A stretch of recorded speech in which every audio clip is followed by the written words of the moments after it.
Diga. O problema é que o Marx e todos os marxistas ou filomarxistas vão dizer que tudo é ideologia.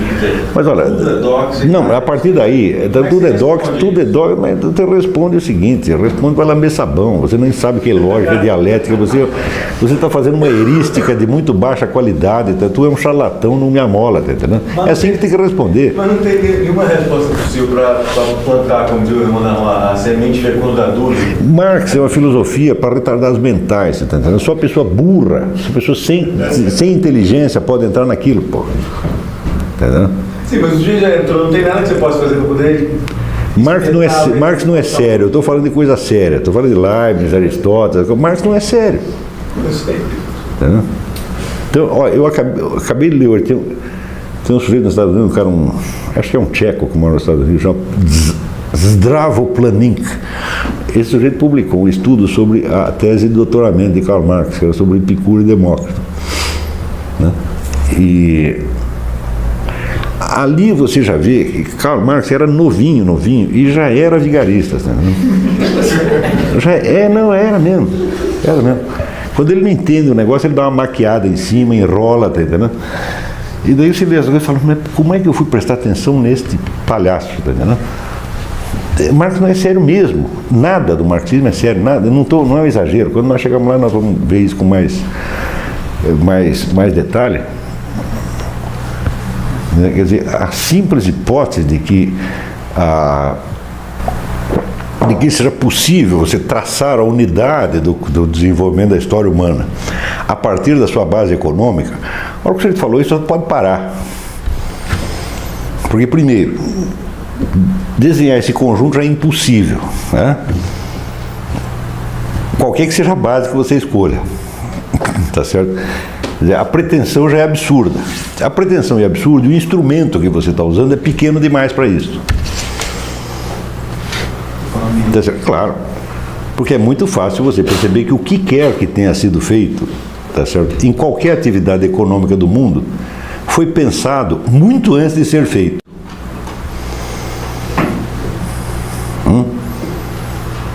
Qualquer inovação tecnológica, você quer montar uma firma, a primeira firma parece feita e depois você pensa. É isso que acontece? Então, isso não é possível. Quer dizer, você não entender que economia é simplesmente uma das atividades do espírito humano, não é isso? E que ela não pode ser a base do desenvolvimento do espírito humano, porque eu preciso do espírito humano que precisa criá-la. Está entendendo? Quer dizer, ele fala como se você produzir e tal fosse uma coisa assim natural. O sujeito nasce e já começa ali. Vamos fazer um negócio chamado aqui agricultura. Você imagina a trabalheira que o ser humano teve. Para um dia, ele está acostumado a ir lá buscar banana em tal lugar. Fala, não, peraí, vamos plantar a banana aqui, porra. Né? Isso aí deve ter... O sujeito precisa ter um QI enorme para pensar um treco desse. E o primeiro que pensou, os outros devem ter batido nele. Você está entendendo? Para de falar bobagem, rapaz, cala a boca. Entendeu? Quer dizer, passar da economia extrativista para a agricultura, aquilo foi uma obra de gênio. Você está entendendo? E certamente apareceu como ideia muito antes de poder ser realizado, como tudo que é humano, meu Deus do céu. Né? Você vê esse negócio do avião, né? Os caras chegou uma época e conseguiram fazer, mas desde quando estavam pensando nessa porcaria? Quer dizer, como é que você vai explicar isso aí pela base econômica? É uma estupidez tão grande que, assim, esquece. Como é? Mas depois que é implementado, a sociedade não se organiza em termos dessa base econômica. Por exemplo, esse exemplo que você está dando... A base econômica não consegue ficar parada um único minuto porque tem gente que pensa outra coisa, porra. Mas, por exemplo... O próprio progresso tecnológico, você está aqui, organizamos a sociedade assim, está aqui a base econômica, tá certo? Você está montando isso aqui, tem um sujeito que já pensou outra coisa, que vai estuporar com tudo aquilo. A inteligência humana se antecipa a isso, porra. Então só cabe dar uma evidência. Quer dizer, a base econômica decide a vida de um monte de imbecis. Para as pessoas inteligentes, não. Quer dizer, os cretinos, pode ser que a vida mental dos cretinos dependa da base econômica. Quer dizer, você organiza a vida econômica do cara. Olha, você acorda tantas horas, vai lá, bate o ponto, né, mexe lá as engrenagens até tantas horas, daí almoça, volta, e daí toda a vida mental do sujeito é decidida por isso. Pode ser com um cretino acontecer, isso é um negócio de tempos modernos, né? O cara fica lá o dia inteiro fazendo nhec na engrenagem, quando ele para, ele não termina o expediente, ele não consegue parar. Isso aí é a base do materialismo histórico. Né? Pode ser que as pessoas de muito baixo QI sejam assim. Mas são essas que fazem a história. Essas padecem a história. Né? Agora, a história real é sempre pensada antes de ser feita, meu Deus do céu. Tudo que existe foi pensado primeiro. Né? E às vezes você pensa e não tem os meios ainda para implementar aquilo. Quando você vê que, por exemplo, a teoria inteira da economia de mercado estava pronta no século XVI, quando a economia de mercado mal existia, estava no germe, né? E você vê que aquilo tudo virará realidade no século XIX, tá certo? Toda a teoria foi feita por monges. Quer dizer, não era burguesia, não era nada, era o cara filósofo português da escola de Coimbra, tá certo? 3 séculos depois você vê aquilo materializado por uma outra classe social, num outro lugar, você está entendendo? Então como é que você vai explicar esse raio dessa base econômica? Quer dizer que a burguesia do século XIX, necessitando de criar uma ideologia, né, ela transmitiu aquilo retroativamente 3 séculos antes para uma outra classe social em Portugal, tá certo? E os caras expuseram aquilo. Faça-me um favor, essa é de uma estupidez tão grande que não deve ser levado em conta nem como hipótese. A pessoa gasta 10 minutos para raciocinar essa hipótese, quer dizer que está burro. É porque é uma hipótese idiota, mas o problema é que você não consegue inventar outra alternativa. Como não inventa outra, você fica com esta. Eu digo, mas por que tem que ter alguma? Por que não admitir simplesmente? Olha, a coisa é complexa, nós não temos nenhuma explicação. E não é porque nós não temos nenhuma que vamos pegar a primeira explicação idiota que tu apresentou. Não, professor, não é formal. Só, nós não sabemos o que determina o curso da história, mas olha, eu te garanto, a base econômica não é, ponto final.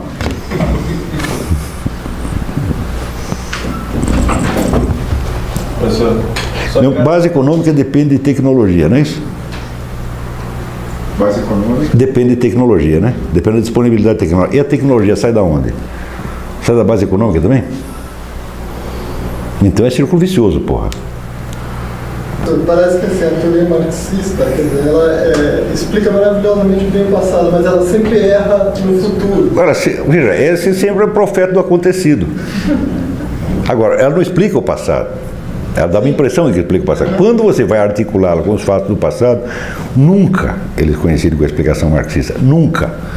Eu não encontro um único caso de acontecimento histórico que se articule com a explicação marxista. Eu nunca encontrei. Até aqueles exemplos que ele mesmo dá, da Revolução Francesa, depois 18 por maio, Luiz Bonaparte, tudo aquilo é furado. Você começa, por exemplo, a própria divisão das classes sociais. Ah, porque a burguesia, não sei o que, a burguesia fez o capitalismo. A burguesia fez o capitalismo coisíssima nenhuma. Quem fez o capitalismo foi os aristocratas, pô. O primeiro capitalismo que surgiu, o capitalismo imobiliário, que eram os donos da terra, que botavam dinheiro para fazer casa, para poder vender, para poder atrair gente para lá. É assim que surge o capitalismo. E os primeiros banqueiros foram os padres. Então o que a burguesia tem a ver com isso? A burguesia não fez capitalismo nenhum. A burguesia foi criada por um capitalismo inventado por padres e aristocratas. Quando tem a Revolução Francesa, você pega todos os líderes da Revolução Francesa, todos, um por um. É a revolução da burguesia, do capitalismo, etc. Quantos capitalistas tinha entre eles? Nenhum. Metia um. Mas é um sujeito que permaneceu desde o antigo regime até depois, né? Então como é que eles puderam, né?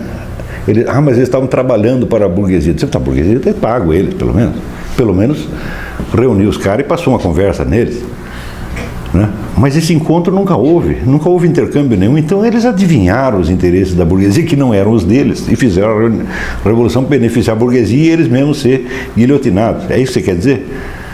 Isso é uma bobagem sem mais tamanho, tá entendendo? É uma explicação puramente mágica.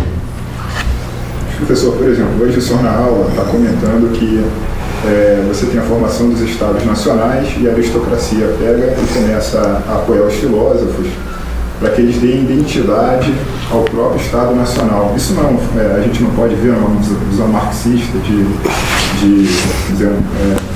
infraestrutura dando consequência na superestrutura? Não, porque isso, primeiro não é uma infraestrutura econômica, em primeiro lugar é uma estrutura dinástica e militar, que mais tarde vai tentar criar instrumentos econômicos para poder se viabilizar.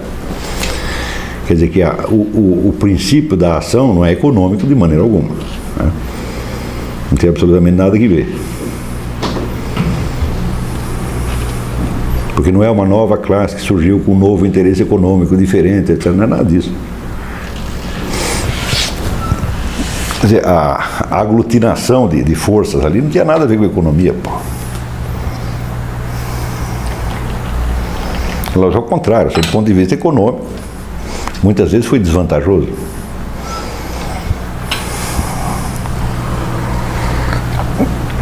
Quer dizer, qual é a vantagem de você desmembrar um império, tá certo? Em um monte de unidades independentes que terão seus próprios problemas, não terão assistência internacional, etc. É tão não dizer, contraproducente do ponto de vista econômico que, se fosse depender da economia, isso jamais teria sido feito. Mas acontece que quando começa a ser feito, de repente aparecem novas possibilidades desses estados ganhar dinheiro. Um deles é as grandes navegações. Quer dizer, esse é um caso em que uma mudança de ordem militar e política, tá certo, encontra um meio econômico de se sustentar. Quer dizer, aí a economia nitidamente vem depois.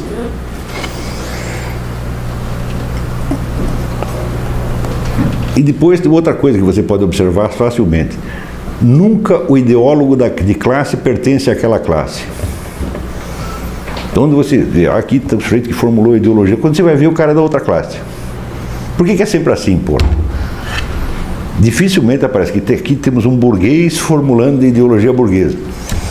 O proletário formulando a ideologia proletária. O aristocrata formulando a ideologia aristocrata. Nunca é assim. Por exemplo, desses novos filósofos, havia um pequeno número deles que eram aristocratas de origem, como o próprio René Descartes.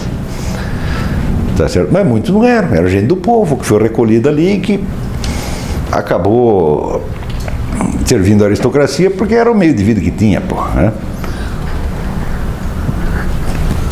Mas seria o caso de você pensar, mas por que o sujeito foi lá servir os aristocratas em vez de ele servir sua própria classe? Quer dizer, a história inteira é uma demonstração de que não há conexão entre a posição social do sujeito e a ideologia de classe dele. Não há conexão nenhuma. Você escolhe a ideologia que você quiser. E se não quiser ter nenhuma, você também pode não ter nenhuma.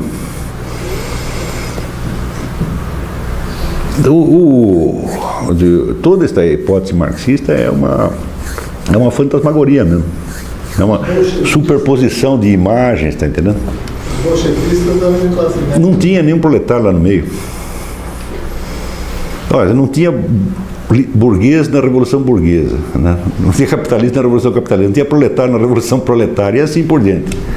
Não tem camponês na Revolução Camponesa. Eu digo, porra, você não acerta uma? Não, presta atenção que eu estou dizendo. Karl Marx é um palhaço em toda a linha. É assim, é uma coisa que um dia os historiadores terão dificuldade de entender como é que se levou a sério esse sujeito. Assim como a gente lendo, às vezes, certos ideólogos do tempo do iluminismo, da Revolução Francesa, a gente tem dificuldade de acreditar que alguém possa ter levado isso a sério, no entanto levaram. Não é uma coisa assim, não é uma teoria respeitável, tá entendendo? A teoria respeitável tem que ter assim, um mínimo de consistência como hipótese, para merecer a atenção. Fala, bom, mas a formulação da hipótese já é absurda. Não é que ela é absurda, ela é indizível. Ela não consegue se expressar, não consegue dizer o que ela quer dizer. Então, por que você quer dizer com ideologia de classe? É a ideologia do sujeito que pertence àquela classe? Não, é a ideologia dos interesses objetivos daquela classe, os quais podem ser percebidos por um sujeito de outra classe. Agora, pô. E por que o sujeito de outra classe não percebe os interesses objetivos da sua própria classe e sim da classe vizinha? É primário, é tolo, imbecil, tá entendendo? No período anterior da Idade Moderna, esse hábito também. O Karl Marx é uma espécie de Epicuro. Quando você lê Epicuro, eu só consigo dar risada. É ridículo em toda a linha, né? Mas quando tem vamos dizer, uma faixa social de indivíduos que estão completamente perdidos, baratinados, tá entendendo? E que tem dinheiro para jogar fora, eles vão comprar isso aí. Professor, no período anterior, aliás, ao longo da Idade Moderna, todo mundo agia dessa maneira, né? O Maquiavel também ficava tentando identificar os verdadeiros interesses de um governante, ele não era. De um governante que não era ele. O Hobbes, mesma coisa. O Hobbes, mesmíssima coisa. É sempre o interesse objetivo de uma classe que não é a sua. Então, nós temos que pegar esses conceitos todos e jogá-los fora. Isso não explica nada. Inclusive o conceito de ideologia. É um conceito feito para depreciar, vamos dizer, a ideia do outro como se fosse apenas uma tradução do interesse de classe.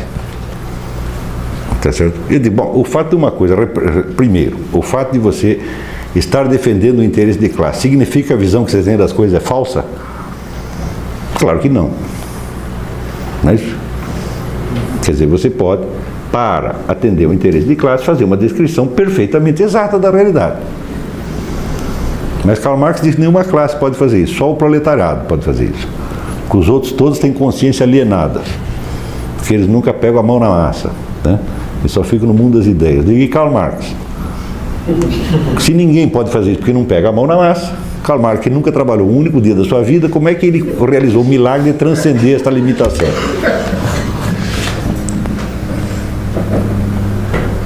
Está entendendo? Quer dizer, se você tem uma filosofia que vai explicar a condição humana, em primeiro lugar, a sua primeira obrigação é explicar você mesmo.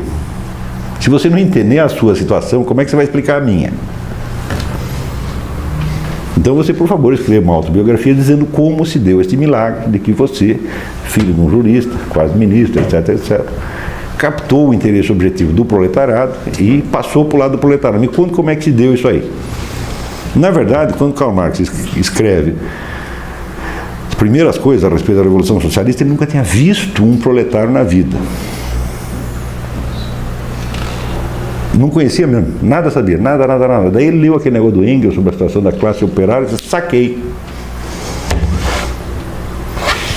Professor, mas isso aí, contra isso, fazendo a julgadinha, também se poderia argumentar que os mestres de Coimbra também nunca tinham visto burguês e, no entanto, descreveram o economia de mercado que só aconteceria. Não, porque eles estão escrevendo aquilo, em primeiro lugar, a partir de uma experiência existente de muitos séculos, tá certo? E estão discutindo uma questão que já existe há muitos séculos e estão discutindo a partir da colocação medieval do problema, que é a teoria do preço justo. E eles começam então dizer, bom, se existe um preço justo, tá certo? Qual seria a base de cálculo do preço justo? E tentam todas as bases de cálculo e veem que nenhuma delas dá um preço justo. Conclusão, só Deus sabe o preço justo. Só Deus sabe. Quer dizer, existe o preço justo, mas ele é um mistério. Então, se ele é um mistério, o preço justo é aquele que você está disposto a pagar. Aliás, do Santo Se você é disposto a pagar, porque você achou que é justo. E o outro é disposto a vender. Então pronto, isso é uma economia de mercado. Mas, em termos mais gerais, o Santo Agostinho já tinha matado esse tópico. Ele disse que é absolutamente impossível para o ser humano acertar o ponto médio exato de seja o que for. Teoricamente já estaria resolvido, tá certo? Mas quer dizer, eles não estavam teorizando sobre o interesse objetivo de uma classe que eles nunca tinham visto, não é isso que eles estavam falando. Está falando de qualquer pessoa que compra e vende, né? Agora, não adianta você querer explicar este período por ideologia de classe ou qualquer outro período. Você não vai encontrar. Isso aí não existe, essa correspondência não existe.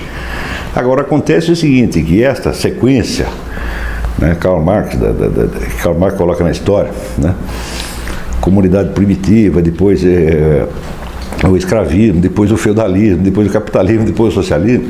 É um drama que você inventa, é um cineminha. Tá certo? E esse cineminha te dá a impressão de que você está orientado no conjunto. Tá certo? E na falta de outros termos que estejam em circulação, você usa esses. Tá certo? E como uma espécie de referência. Tá? Ora, para nós que estamos estudando a coisa, isto aí não é ciência, isso é discurso do agente.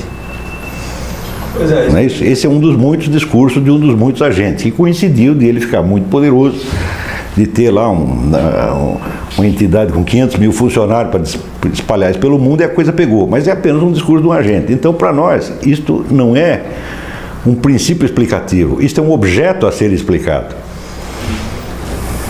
Está compreendendo? Então não podemos usar o método marxista, porque o método marxista não é um método científico, o método marxista é um fenômeno histórico.